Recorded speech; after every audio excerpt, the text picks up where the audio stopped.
Okay. ఈరోజు వెలుగు ప్రభాత వెలుగుకు సంబంధించిన కొన్ని హెడ్లైన్స్ అనేది చూద్దాం.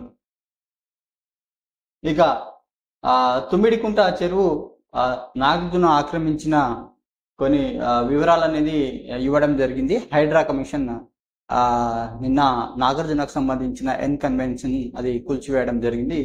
ఇక ఎన్ కన్వెన్షన్ అక్రమణాలు తుమ్మిడికుంట చెరువు విస్తరణం 29.00 ఎకరాలు, ఇక ఎన్ కన్వెన్షన్ విస్తరణం 10 ఎకరాలు, ఇక తుమ్మిడికుంట ఎన్ కన్వెన్షన్ ఆక్రమణాలు 3.30 ఎకరాలు, ఎన్ కన్వెన్షన్ లో కబ్జాలోని FTL ఏరియా 1.12 ఎకరాలు, ఇక ఎన్ కన్వెన్షన్ కబ్జాలోని బఫర్ జోను 2.8 ఎకరాలు అన్నట్టు ఒక హెడ్లైన్స్ అనేది చూస్తున్నాం.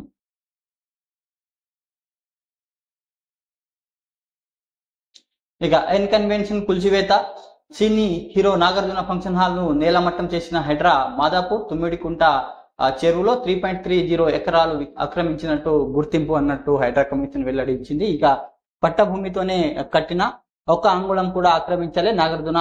ఎన్ కన్వెన్షన్ కూల్చివేతపై సినీ నటుడు అక్కినేని నాగార్జున ఎక్స్ వేదికగా స్పందించారు. ఎలాంటి నోటీసులు ఇవ్వకుండా కోర్టు నుంచి తప్పించుకున్న స్టే ఆర్డర్లను పట్టించుకోకుండా ఎన్ కన్వెన్షన్ కూల్చివేయడం ఏంటి అనేది ప్రశ్నించారు. తాము పట్టభూమిలో నిర్మాణాలు చేపట్టామని ఒక అంగుళం కూడా చెరువు భూమికి ఆక్రమించలేదని చెప్పారు. గతంలో ప్రభుత్వం కూల్చివేతకు నోటీసులు ఇవ్వగా కోర్టు నుంచి స్టే తెచ్చుకున్నామని తెలిపారు.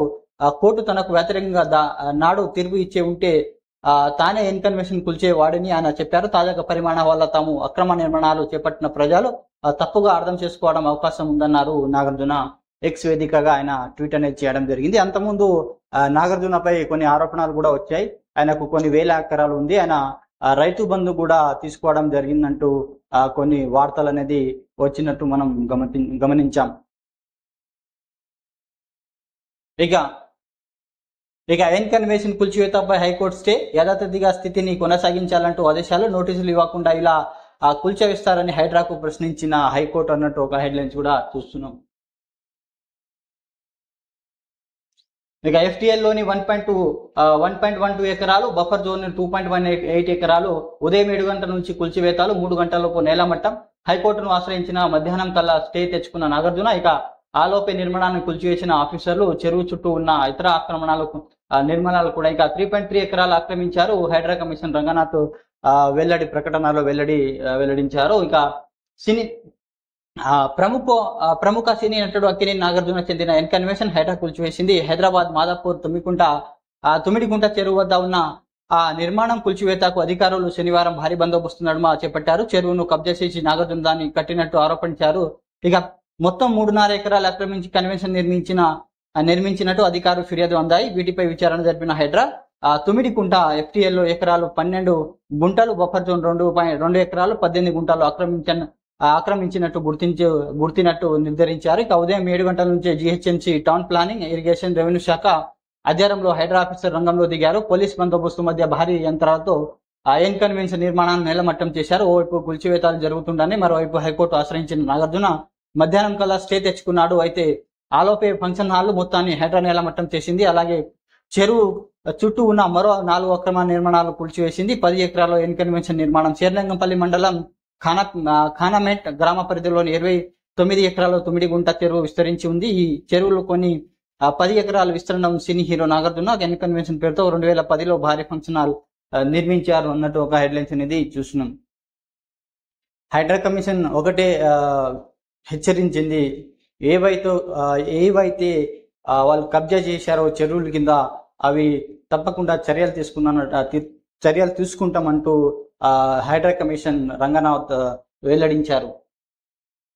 ఇక అనురాగ్ వర్సిటీ నిర్మాణ అక్రమం, చెరువు బఫర్ జోన్ లో ఆక్రమించిన కట్టారని పోలీసులకు ఇరిగేషన్ ఫిర్యాదు. పోచారం IT కారిడార్ లో PS జనగామ ఎమ్మెల్యే పల్లా రాజేశ్వర రెడ్డిపై కేసు నమోదు కూడా చేసినట్టు ఒక హెడ్లైన్స్ అనేది చూస్తున్నాం.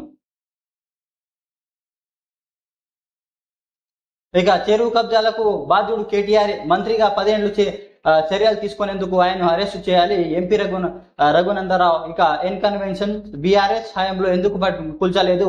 2014 కూల్చాలని హైకోర్టు ఇప్పుడు స్టే ఇవ్వడం ఏంటి? లంచ్ మోషన్ అగమానంగా కేసులు వినకుండాని జడ్జిలపై విజ్ఞప్తి అంటూ ఒక హెడ్లైన్స్ అనేది చూస్తున్నాం. ఇక చట్టానికి లోబడే కూల్చివేతలపై ముందే నోటీసులు ఇస్తున్నాం. డిప్యూటీ సీఎం బట్టి ఇక చెరువులని పూడ్చి కట్టిన నిర్మాణాలు ఫస్ట్ టార్గెట్. ప్రజల ఆస్తులు కాపాడడం మా బాధ్యత. హైదరాబాద్ చెరువుల పరిరక్షణ, దాన్ని ప్రజలు స్వాగతిస్తున్నాం. వ్యతిరేకించిన అభమాసాలు అభాసుపాలు కావద్దు. ఇక 10 ఏళ్లు జరిగిన చెరువుల ఆక్రమణలపై రిమోట్ సెన్సింగ్ శాటిలైట్ ఫోటోలు విడుదల చేస్తాం. చెరువులో డేటా పబ్లిక్ డొమైన్ లో పెడతామని ఇక వెల్లడించారు. చెరువులో కబ్జా చేసిన నిర్మించిన అక్రమ నిర్మాణాలపై లోబడే చర్యలు చేపడతామని డిప్యూటీ సీఎం బట్టి విక్రమార్క స్పష్టం చేశారు. ప్రజల ఆస్తులను కాపాడడం ప్రభుత్వ బాధ్యత అని చెప్పారు. ఇందుకు సంబంధించిన త్వరలోని అన్ని వివరాలు ప్రజల ముందుకు పెడతామన్నారు. సినీ నటుడు నాగార్జున చంద్ర కన్వెన్షన్ కూల్చివేతపై శనివారం ఢిల్లీలో పెట్టి స్పందించారు. ఇక కన్వెన్షన్ పై హైదరాబాద్ నగరానికి అంతర్జాతీయ పేరు తెచ్చిందన్నారు. వీటికి కాపాడుకోవాలంటూ పర్యావరణవేత్తలు పెద్ద ఎత్తున ఆందోళన చేస్తున్నట్టు ఆయన గుర్తు చేయడం జరిగింది. అంతకుముందు బీఆర్ఎస్ గవర్నమెంట్ కూడా అధికారంలో వచ్చినప్పుడు వాళ్ళు కూడా ఏవైతే కబ్జాకు గురైన స్థలాలు చెరువులు కానీ కూల్చేస్తామని చెప్పారు. కానీ వాళ్ళు అంతగా దాన్ని పట్టించుకోవడం అనేది పట్టించుకోలేదు అప్పుడు. సో దాని తర్వాత కాంగ్రెస్ గవర్నమెంట్ అధికారం వచ్చినాక ఒక హైడ్రా కమిషన్ అనేది ఏర్పాటు చేశారు. ఆ కమిషన్ ద్వారా ఎక్కడైతే కబ్జాకు గురైన స్థలాలు చెరువులు వాటికి కూల్చివేస్తామంటూ గట్టిగా వార్నింగ్ అనేది ఇవ్వడం జరిగింది రేవంత్ రెడ్డి. ఇక గ్రేటర్ లో 282 చెరువులు మాయం.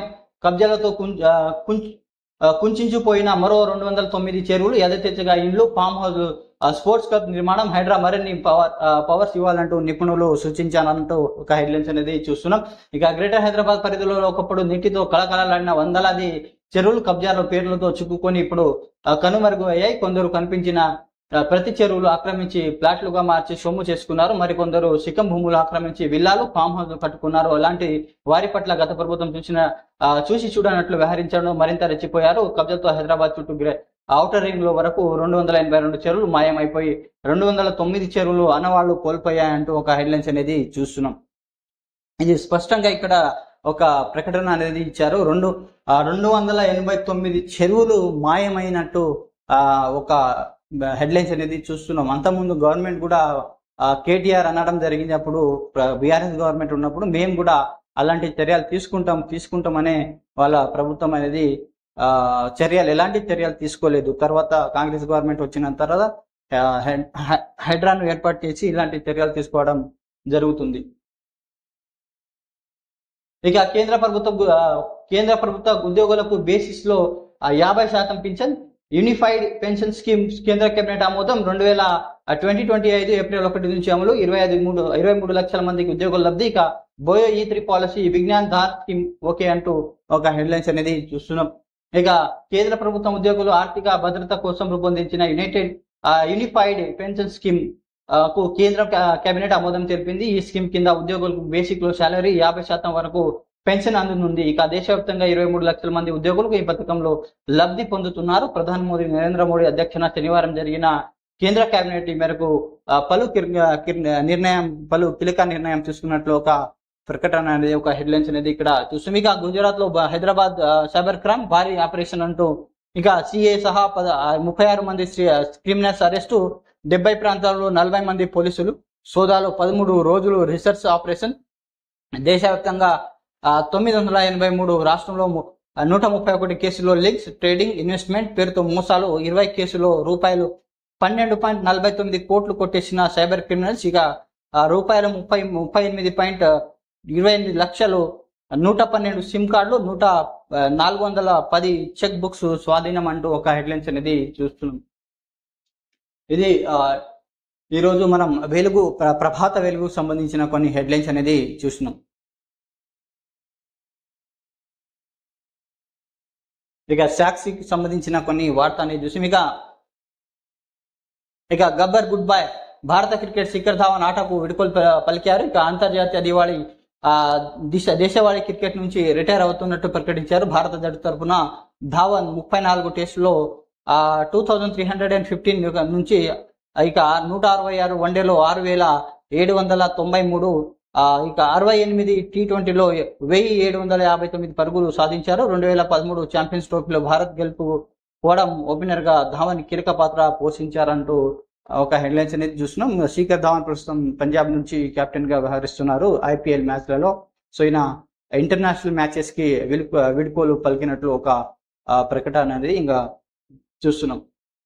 ఇక గళానికి సంఖ్యలు, మహిళలు బహిరంగ ప్రదేశాల్లో మాట్లాడవద్దు, చదవద్దు, పాడవద్దు, మీడియాతో కనిపించవద్దు, ఇవి ఆఫ్ఘనిస్తాన్ లోని తాలిబాన్లు ఆకాంక్షలు అన్నట్టు ఒక హెడ్లైన్స్ అనేది చూస్తున్నాం. ఇక జమ్మూ కాశ్మీర్ కు పూర్వ హోదా కోసం పాటుపడతామని PDP తమ ఎన్నికల మేనిఫెస్టోలో హామీ ఇచ్చినట్లు ఇప్పుడు ప్రస్తుతం జమ్మూ కాశ్మీర్లో అసెంబ్లీ ఎన్నికలు రాబోతున్నాయి. దానికి సంబంధించిన ఒక హెడ్లైన్స్ అనేది చూస్తున్నాం. ఇక అస్సాంలోని కిరతకుడు మృతి, బాలికపై అత్యాచారం కేసులో ప్రధాన నిందితుడు పోలీసులపై దాడి చేసి తప్పించుకుని ఆత్మంలో చెరువులో దూకి మరణించాడు అన్నట్టు ఒక హెడ్లైన్స్ అనేది చూస్తున్నాం. ఇక రూమి-1 ప్రయోగం విజయవంతం, పునర్వియోగ హైబ్రిడ్ రాకెట్ రూమి-1 భారత్ మొదటిసారిగా ప్రయోగించిన చెన్నై తీరం నుంచి ఇది నింగిలోకి దూసుకెళ్లినట్టు ఒక హెడ్లైన్స్ అనేది చూస్తున్నాం. ఇక బీటెక్ మిగులు సీట్లు 11,836 ఇంజనీరింగ్ యూజీ కోర్సులో 2024-25 విద్యా సంవత్సరానికి ప్రవేశాల ప్రక్రియ దాదాపు ముగిసింది. రాష్ట్ర వ్యాప్తంగా 175 ఇంజనీరింగ్ కాలేజీలో 86,949 సీట్లు ఉన్నాయి. 75,107 మంది అడ్మిషన్లు పొందారు. మొత్తం 11,836 సీట్లు ఖాళీగా మిగిలాయి అన్నట్టు ఒక హెడ్లైన్స్ అనేది చూస్తున్నాం. ఇక డెంగీపై ఆందోళన వద్దు, డెంగీ పాజిటివ్ కేసుల సంఖ్య గత ఏడాది కంటే కాస్త పెరిగినా ఆందోళన అవసరం లేదని రాష్ట్ర ఆరోగ్య విభాగం సంచాలకుడు బి రవీందర్ నాయక్ స్పష్టం చేశారు. పాజిటివిటీ రేటు 7% ఉందని, ఒక్క మరణం కూడా నమోదు కాలేదని చెప్పారు డైరెక్టర్. ఇక నేలమట్టమైన N convention high drama N convention కూల్చివేత, మాదాపూర్ తుమ్మిడికుంట చెరువును ఆక్రమించారంటూ ఎన్ కన్వెన్షన్ తెల్లవారుజామునే నేలమట్టం చేసిన హైడ్రా సాయంత్రానికి పోచారం వెంకటపూర్నాథం చెరువు సమీపంలో బీఆర్ఎస్ ఎమ్మెల్యే పల్లా రాజేశ్వరరెడ్డి చెందిన అనురాగ్ యూనివర్సిటీ నిర్మాణం కూల్చివేతకు ప్లాన్ చేసింది. నీటిపారుదల శాఖ ఫిర్యాదు మేరకు పల్లాపై పోచారం కేసు కూడా నమోదైంది. పోచారంలో కేసు కూడా నమోదైంది. శనివారం ఉదయం నుంచి రాత్రి వరకు హైడ్రా దూకుడు ప్రదర్శించగా అడ్డుకోండి అంటూ అక్కినేని నాగార్జున, పల్లా రాజేశ్వరరెడ్డి హైకోర్టు ఆదేశించారు. ఇక నాగార్జున పిటిషన్ పై స్టేటస్ కో ఇచ్చిన కోర్టు పల్లా రాజేశ్వరరెడ్డి పిటిషన్ పై ఇరువైపులా చట్ట ప్రకారం నడుచుకోవాలని ఆదేశాలు ఇచ్చారు హైకోర్టు.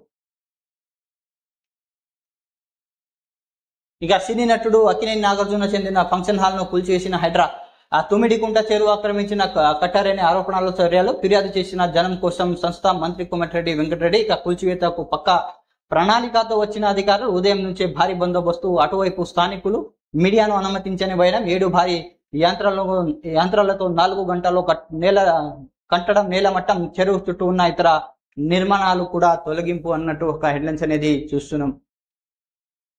ఇక కూల్చివేతపై స్టేటస్ కో తదుపరి ప్రదేశాలని వరకు ఎలాంటి చర్యలు చేపట్టవద్దని హైకోర్టు ఆదేశం చేసింది. ఇక కూల్చివేతకు సవాల్ చేస్తూ ఎన్ కన్వెన్షన్ ఎండి ప్రతాప్ రెడ్డి పిటిషన్, తమకు ఎలాంటి నోటీసులు ఇవ్వలేదని కోర్టుకు వివరణ అనేది ఇవ్వడం జరిగింది నాగార్జున తరపు నుంచి. ఇక బఫర్ జోన్ అనురాగ్ విద్యాసంస్థలు కట్టారు, బీఆర్ఎస్ ఎమ్మెల్యే పల్లా రాజేశ్వరరెడ్డిపై ఇరిగేషన్ శాఖ ఈ ఫిర్యాదు. ఇక నిబంధనలకు విరుద్ధంగా నిర్మించారని ఆరోపణ, FIR నమోదు, ప్రభుత్వ కక్ష సాధింపు అన్నట్టు పల్లా రాజేశ్వరరెడ్డి ఒక కౌంటర్ అనేది ఇవ్వడం జరిగింది. ఇక 2 ఎకరాలు భూమి కేటాయించింది ఎయిమ్స్, బీబీనగర్ కు అనుబంధంగా అర్బన్ హెల్త్ ట్రైనింగ్ సెంటర్స్ ఏర్పాటుకు హైదరాబాద్ నడి రోడ్డు 2 ఎకరాల భూమిని కేటాయించాలని కేంద్ర మంత్రి జి కిషన్ రెడ్డి కోరారు. ఈ మేరకు సీఎం రేవంత్ రెడ్డికి ఆయన లేఖ కూడా రాసినట్టు ఒక హెడ్లైన్స్ అనేది చూస్తున్నాం. ఇక న్యాయ పోరాటం చేస్తా, ఎన్ కన్వెన్షన్ నిర్మించిన స్థలం పట్ట భూమి 1 అంగుళం కూడా చెరువు భూమి ఆక్రమణకు గురి కాలేదు. కేసు కోర్టులో ఉన్నప్పుడు ఎలా చేయడం సరికాదు, దీనిపై న్యాయ పోరాటం చేస్తున్నట్టు నాగార్జున అనేది కామెంట్ చేయడం జరిగింది. ఇక ఇది అక్రమ నిర్మాణమే, తుమ్మిడికుంట పరిధిలో ఉన్న ఎన్ కన్వెన్షన్ అక్రమ నిర్మాణం. ఎన్ కన్వెన్షన్ ఇప్పటి వరకు ఏ కోర్టు ఎటువంటి స్టే ఇవ్వలేదు. ఇది FTL లోని బఫర్ జోన్ నిర్మించిన అనాధికారిక నిర్మాణం అంటూ ఏబి రంగనాథ్ హైడ్రా కమిషనర్ కూడా వివరించడం అనేది జరిగింది. ఇక పెన్షన్ భద్రత, కేంద్ర ఉద్యోగులకు అష్యూర్డ్ పెన్షన్ పథకం 25 ఏళ్ల సర్వీస్ ఉంటే పెన్షన్ గా సగం వేతనం, 10 ఏళ్ల సర్వీస్ ఉంటే కనీసం 10,000, రిటైర్మెంట్ సమయంలో వేతనంలో 10వ వంతు ఏక మొత్తంగా చెల్లింపు, పెన్షన్ మరణాంతరం కుటుంబీలకు 60%, ప్రభుత్వ ఉద్యోగులకు సామాజిక భద్రత, కేంద్రం 23 లక్షల మంది లబ్ధి. ఇక అశ్విని వైష్ణవ్ అంటూ ఒక హెడ్లైన్స్ అనేది చూస్తున్నాం. కేంద్ర ప్రభుత్వ ఉద్యోగుల కోసం మోదీ సర్కార్ తాజాగా ఏకీకృత పెన్షన్ విధానాన్ని తీసుకొచ్చింది. ఉద్యోగం చిరకాల డిమాండ్లను నెరవేరుస్తూ హర్యానా, జమ్మూ కాశ్మీర్ అసెంబ్లీ ఎన్నికల తేదీలో ఈ మేరకు నిర్ణయం తీసుకున్నట్టు, ఇందులో భాగంగా కనీసం 25 ఏళ్ల సర్వీస్ పూర్తి చేసే వారికి వేతనం సగం మొత్తానికి అష్యూర్డ్ పెన్షన్ అందిస్తామని, దానికి అదనంగా రిటైర్మెంట్ సమయంలో నిర్దిష్ట మొత్తాన్ని ఏక మొత్తం ప్రయోజనంగా కూడా అందజేస్తామని ప్రధాని మోదీ సారథ్యంలో శనివారం జరిగిన కేంద్ర కేబినెట్ సమావేశంలో యూపీఎస్ కు ఆమోదముద్ర వేసింది. దీంతో 23 లక్షల మందికి కేంద్ర ప్రభుత్వ ఉద్యోగులకు లబ్ధి చేరుకుందని కేంద్ర సమాచార శాఖ ప్రచార మంత్రి అశ్విన్ కుమార్ వెల్లడించారు. వారికి సామాజిక భద్రత కల్పిస్తుందని కేబినెట్ నిర్ణయాన్ని ఆయన మీడియాకు వెల్లడించారు.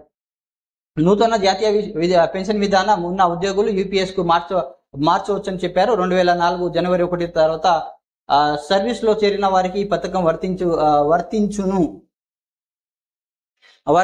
ఇక సైనిక ఉద్యోగులకు మినహాయించి 2004 నుంచి జనవరి నుంచి కేంద్ర ప్రభుత్వ ఉద్యోగులు చేరిన వారందరికీ ఈ పథకం అనేది అమలు అవుతుందని ఆయన వెల్లడించడం జరిగింది. ఇక సోమనాథ్ కమిటీ సూచనలతో ఇక మోదీ సర్కార్ తీసుకొచ్చిన యూపీఎస్ పై వ్యతిరేకత రావడం తెలిసిందే. ఆధారిత పాత పెన్షన్ విధానం కోసం పట్టుపడుతున్నారు పలు రాష్ట్రాల ముఖ్యం బీజేపీయేతర పార్టీ విధానంలో రాష్ట్రాలు ఇప్పటికే ఓపీఎస్ వైపు వెళ్లాలని, ఈ నేపథ్యంలో తాజాగా యూపీఎస్ తెరపై తెచ్చింది. ఇందుకోసం కేంద్ర ఆర్థిక కార్యదర్శి టీవీ సోమనాథ్ సారథ్యంలో గతేడాది ఒక కమిటీ వేసింది. ప్రభుత్వ ఉద్యోగుల పెన్షన్ పథకాన్ని సమీక్షించి దానికి చేయాల్సిన మార్పు చేర్పులపై సలహాలు సూచనలు ఇవ్వాల్సిందిగా కోరింది. ఈ కమిటీ 100 పైగా భేటీలు జరిపినట్టు ఒక హెడ్లైన్స్ అనేది చూస్తున్నాం. ఇక జీతాల కంటే అప్పులకే ఎక్కువ ఖర్చు, గత బీఆర్ఎస్ ప్రభుత్వం చేసిన నిర్వాకాలతో తమ ప్రభుత్వం ఆర్థిక భారం పడింది. ఉప ముఖ్యమంత్రి బట్టి విక్రమార్క ఆరోపించారు. శనివారం ఢిల్లీలో కేంద్ర ఆర్థిక శాఖ మంత్రి నిర్మలా సీతారామన్తో భేటీ అయ్యారు. ఆయన 8 అంశాలు కూడిన విజ్ఞప్తులను రాతపూర్వంగా అందజేశారు అన్నట్టు ఒక హెడ్లైన్స్ అనేది చూస్తున్నాం. ఇక సోనియాదే నిర్ణయం, టీజీపీసీసీ చీఫ్ ఎంపికపై రాష్ట్ర నేతల భేటీలో కుదిరిన ఏకాభిప్రాయం. మహేష్ కుమార్ గౌడ్ పేరున బలపరిచిన సీఎం రేవంత్ రెడ్డి, మధుయాస్ కి మద్దతుగా నిలిచిన డిప్యూటీ సీఎం బట్టి ఉత్తమ్. ఇక ఎవరికి వాదన వారు వినిపించుకోవడంతో నిర్ణయాధికారం సోనియాకు అప్పగించిన ఖర్గే రావుల్ అన్నట్టు ఒక హెడ్లైన్స్ అనేది చూస్తున్నాం. ఇక రాష్ట్ర పిసిసి అధ్యక్షుడు ఎంపిక బాధ్యత ఏఐసిసి అగ్రనేత సోనియా గాంధీ కోర్టులోకి వెళ్ళింది. ఇక అధ్యక్షుడు నియామకంపై రాష్ట్ర నేతల మధ్య ఏక అభిప్రాయం కుదరకపోవడం, ఎవరికి వారితో తమ వర్గానికి చెందిన నేతల పేర్లను సిఫార్సు చేయడంతో ఈ అంశం సోనియా అధికారాన్ని వదిలేయాలని ఏఐసిసి కీలక నేత నిర్ణయించారు. ప్రస్తుతం PCC working president Mahesh Kumar Goud CM Revanth Reddy అండగా నిలుస్తుండగా, ప్రచార కమిటీ చైర్మన్ మధుయాస్కి గౌడ్ కు డిప్యూటీ సీఎం బట్టి విక్రమార్క, ఇక సీనియర్ మంత్రి ఉత్తమ్ కుమార్ రెడ్డి మద్దతు తెలిపినట్టు తెలిసింది. ఎవరి వాదన వారదే. పిసిసి చీఫ్ నియామకం సహా మంత్రివర్గం విస్తరణపై గురువారం రాష్ట్ర నేతలతో ఏఐసిసి అధ్యక్షుడు మల్లికార్జున ఖార్గే, ప్రధాన ప్రతిపక్ష నేత రాహుల్ గాంధీ, సంస్థాగత వ్యవహారాల కార్యదర్శి కేసీ వేణుగోపాల్ చర్చలు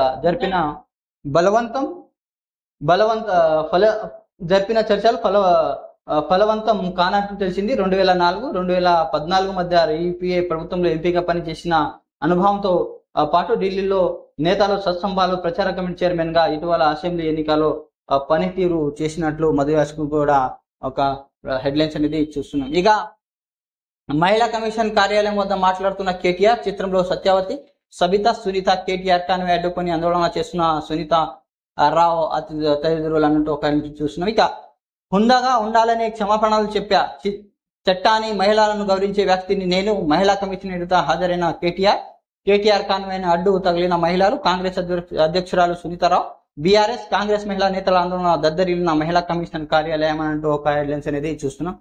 ఇక రాజకీయాల్లో హుందాతనం ఉండాలని, తప్పు చేస్తే క్షమాపణను అడగనే ఉద్దేశంతో మహిళలపై గౌరవించే వ్యక్తి క్షమాపణలు కోరినట్టు బీఆర్ఎస్ వర్కింగ్ ప్రెసిడెంట్ కేటీఆర్ అన్నారు. మహిళా కమిషన్ ఆదేశాల మేరకు వ్యక్తిగతంగా హాజరైనట్లు వెల్లడించారు. యాదాలాపంగా మాట్లాడిన మాటల పట్ల విచారణ వ్యక్తం చేసిన విషయాన్ని మహిళా కమిషన్ దృష్టికి తీసుకెళ్లారు అని చెప్పారు. ఉచిత బస్సు ప్రయాణికి వ్యాఖ్యల నేపథ్యంలో శనివారం బుద్ధాభవన్ మహిళా కమిషన్ కార్యాలయంలో చైర్పర్సన్ నేరళ తారదాను కలిసి వివరణ ఇచ్చినట్టు కేటీఆర్ అనేది ఒక ప్రకటన అనేది విడుదల చేయడం జరిగింది.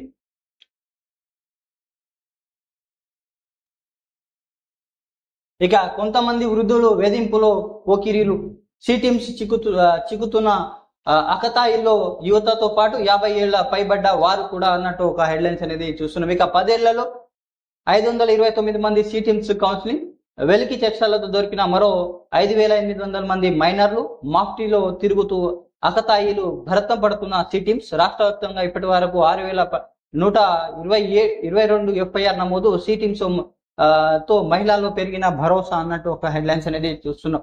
ఇక సాధారణంగా ఆకతాయి రోడ్ సైడ్ రోమియో కంటిల్ అంటే యువతులేని అందరూ అనుకుంటారు. కానీ రాష్ట్రంలో గత 10 ఏళ్లలో పోలీసులు చిక్కిన ఆకతాయిలో తలపండిన వారు కూడా ఉన్నట్టు తాజా గణాంకాలు వెల్లడైంది. కొందరు వ్యక్తులు వయసు పైబడికి వెలికి చేష్టలతో మహిళలు, యువతులకు, విద్యార్థులపై వేధింపులు పాల్పడుతున్నట్లు తేలింది. 2014 తెలంగాణలో సిటీమ్స్ ఏర్పాటు చేసినప్పటి నుంచి ఇప్పటి వరకు 523 మంది 50 ఏళ్ల పైబడిన అకతాయిలు చిక్కారు. దీంతో టీనేజర్లు, యువతతో పాటు వారికి కూడా పద్ధతి మార్చుకోవాలని సిటీమ్స్ కౌన్సిలింగ్ ఇస్తున్నారు. రాష్ట్ర మహిళా భద్రతా విభాగం డీజీ శిఖా గోయల్ ఆధ్వర్యంలో ఈ ప్రకటన అనేది విడుదల చేయడం జరిగింది.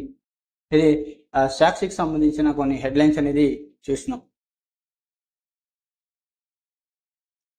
ఇక నమస్తే తెలంగాణకు సంబంధించిన కొన్ని వార్తలు అనేది చూసాం. ఇక కొన్ని హైడ్రాకు సంబంధించిన కొన్ని చెరువులకు సంబంధించిన డీటెయిల్స్ అనేది ఇవ్వడం జరిగింది. ఇక కొత్త టేపులు తెచ్చి కొల్చుకోండి, నా ఫామ్ హౌస్ FTL లో బఫర్ జోన్ లో ఉంటే కూల్చివేయండి, ఇది ఓ మంత్రి గారు విసిరిన సవాల్. ఇక హిమాయత్ సాగర్ మంత్రి పొంగులేటి ఫామ్ హౌస్ అన్నట్టు ఇక్కడ ఇవ్వడం జరిగింది. ఇక జలాశయం పక్కన ఎకరాల్లో ఇల్లు కట్టుకున్న మంత్రి ఇంత దాటిగా ఎలా మాట్లాడతారని ఆరా తీస్తే లోపలొక్కడే దాచిపెట్టినే మేము ఎవరికి తెలుస్తుంది అనే ధైర్యమే మా మాటలు వెనుక ఉన్నది బయటపడండి అంటూ ఒక హెడ్లైన్స్ అనేది చూస్తున్నాం. ఇక FTL ఎంతవరకు ఆక్రమించారు, ఎవరి ఫామ్ హౌస్ అనేది హిమాయత్ సాగర్ వివేక్ ఫామ్ హౌస్ అన్నట్టు ఇక్కడ ఒకటి ఇవ్వడం జరిగింది. ఇక ఈ సర్కార్కు వీటిని కూల్చే దమ్మున్నా అంటూ ఒక హెడ్లైన్స్ అనేది చూస్తున్నాం. ఇక టేపులు ఎందుకు దండగా, ఉత్తూరులే ఉండగా FTL నుంచి 5 మీటర్ల దాకా ఇటుక పెంచొద్దు, గోడ కట్టొద్దు, అది పూర్తిగా నిషేధిత ప్రాంతం. 2007లోని పురపాలిక శాఖ మేమో జారీ. ఇక కిలోమీటర్ పరిధిలో నిర్మాణాలపై ప్రత్యేక ఆంక్షలు విధించిన సర్కార్. ఈ మేమో మేరకు నిర్మాణ అనుమతులు NOC జారీ. ఇక బయటికి రాకుండా మేమోను తొక్కు పెడుతున్న జలమండలి. జీవో 168 ప్రకారం 100 మీటర్ల పరిధిలో నిషేధాజ్ఞలు అన్నట్టు ఒక హెడ్లైన్స్ అనేది చూస్తున్నాం. ఇక 111 జీవో ప్రాంతాలకు హైడ్రా విస్తరణ, పరిధి పెంచనున్న ప్రభుత్వం, రేపు మాపు ఆర్డినెన్స్ జారీ, అందుకోసమే అసెంబ్లీ ప్రోరోగ్ అంటూ ఒక హెడ్లైన్స్ అనేది చూస్తున్నాం. సినీ పెద్దలు కలవ లేదనే కక్ష, కన్వెన్షన్ మంత్రి కోమటిరెడ్డి ఫిర్యాదు, 3 రోజుల్లో నేలమట్టం చేసిన హైడ్రా. ఇక టార్గెట్ పల్లా అనురాగ్ గాయత్రి విద్యా సంస్థలో భవనాలు బఫర్ జోన్ ఉన్నాయని ఇరిగేషన్ ఫిర్యాదు. Pocharam IT corridor PS case నమోదు. రాజకీయ కక్షతో కేసులు చట్టపరంగా పోరాడుతాం అంటూ పల్లా రాజేశ్వరరెడ్డి వ్యాఖ్యానించడం జరిగింది. ఇక బుల్డోజర్ న్యాయం అనాగరికం, ఎవరైనా వ్యక్తి తప్పు చేసినట్టు ఆరోపణలు చేస్తే అతడు తప్పు చేశాడా లేదా అని నిర్ధారించి కక్ష చేయాల్సిన కోర్టు ఏమైనా ఆరోపణలు రాగానే న్యాయవాదులకు విచారించకుండా ప్రభుత్వమే కూల్చోవడం, చట్టాలను పాటించకపోవడం అవుతుంది. ఇది తీవ్ర అనాగరికం, అన్యాయం. బుల్డోజర్ న్యాయం ఆమోదీయం కాదు, అలాంటి కూల్చివేతలు వెంటనే ఆపాలి అన్నట్టు ప్రియాంక గాంధీ ఒక ప్రకటన అనేది చేయడం జరిగింది. ఇక నాగార్జున కన్వెన్షన్ కూల్చివేత, తెల్లవారుజాము నుంచి హైడ్రా కమిషన్ ఆపరేషన్. ఇక తుమ్మిడికుంట చెరువు FTL బఫర్ జోన్ లో 3.3 ఎకరాలు ఆక్రమణ నిర్మాణం. రంగనాథ్ ఫిర్యాదులు రావడంతోనే కూల్చివేత. తుమ్మిడికుంట చెరువును అనుకుని ఉన్న నటుడు నాగార్జున కన్వెన్షన్ సెంటర్లు కూల్చివేసిన దృశ్యం అన్నట్టు ఒక ఫోటో కూడా ఇవ్వడం జరిగింది. ఇక అంగుళం భూమిని ఆక్రమించలేదు, కోర్టు ఆదేశాలకు విరుద్ధంగా కూల్చివేతలు, నోటీసులు ఇవ్వకుండా కూల్చడం బాధాకరం, తీర్పు వ్యతిరేకమైతే నేనే కూల్చేస్తానంటూ నాగార్జున కూడా ఆ ట్వీట్ లో పేర్కొనడం జరిగింది.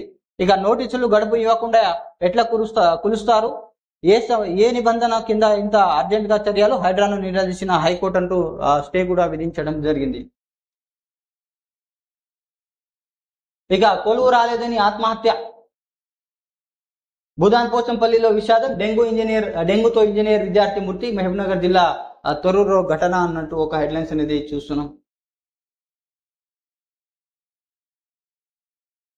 ఇక ప్రజాభవన్ ముట్టడి తథ్యం, రుణమాఫీకి డెడ్ లైన్ సెప్టెంబర్ 15, రైతు ఐక్య కార్యాచరణ కమిటీ అల్టిమేట్. ఇక రైతుల నిరసనలు బీఆర్ఎస్ సంఘీభావం, హాజరైన వెంబుల, బాజిరెడ్డి, జీవన్ రెడ్డి, ఆర్మూర్ రైతులు మహాధర్నా సక్సెస్ అన్నట్టు ఒక హెడ్లైన్ చూస్తున్నాం. ఇక శనివారం హైదరాబాద్ మహిళా కమిషన్ కార్యంలో కేటీఆర్ కు రాఖీ కడుతున్న మహిళా కమిషన్ సభ్యురాలు, రాఖీ కడితే నోటీసుల, కేటీఆర్ కు దట్టి రాఖీలు కట్టిన 6 మహిళా కమిషన్ ఫిర్యాదులకు తాకిదులు. ఇక వారిపై నోటీసులు జారీ చేసిన చైర్పర్సన్, మహిళా కమిషన్ విరుద్ధ కేటీఆర్ హాజరు, యాదాలాపంగా చేసిన వ్యాఖ్యలపై విచారం వ్యక్తం చేసినట్టు కమిషన్ విచారించ మరోసారి రమ్మన్నారు, తప్పకుండా వెళ్తా. బీఆర్ఎస్ మహిళా నేతలపై కాంగ్రెస్ మహిళా నేతలు దాడులు ఖండిస్తున్న కేటీఆర్ అన్నట్టు ఒక హెడ్లైన్స్ అనేది చూస్తున్నాం.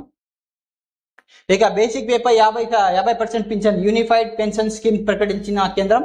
జీవరి 12 నెలల సగటు బేసిక్ పై 50% పెన్షన్ ఇక 2004 ఏప్రిల్ 1 తర్వాత చేరిన వారికి వర్తింపు. ఇక 23 లక్షల మంది కేంద్ర ఉద్యోగులకు ప్రయోజనం.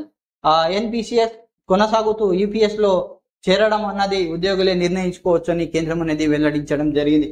ఇక తెలంగాణ పాములను కాపాడుతున్నదెవరు, హైదరాబాద్ కర్ణాటక వాల్మీకి స్కీమ్ లింకులు, RBL బ్యాంకులు చెందిన 9 ఖాతాల్లో 45 కోట్లు జమ, స్కామ్ సంబంధించిన రాష్ట్రంలో సిట్, CBI ఈడీ సోదాలు, వాల్మీకి కార్పొరేషన్ స్కామ్ విచారణలో రోజుకో కొత్త మలుపు,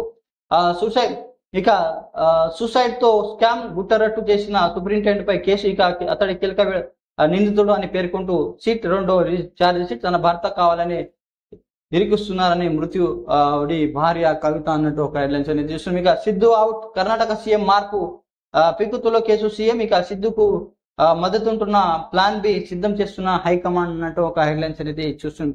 ఇది నమస్తే తెలంగాణకు సంబంధించిన కొన్ని హెడ్లైన్స్ అనేది చూసినాం. Thanks for watching RM news. Please subscribe my channel, like, comment and share. Thank you so much.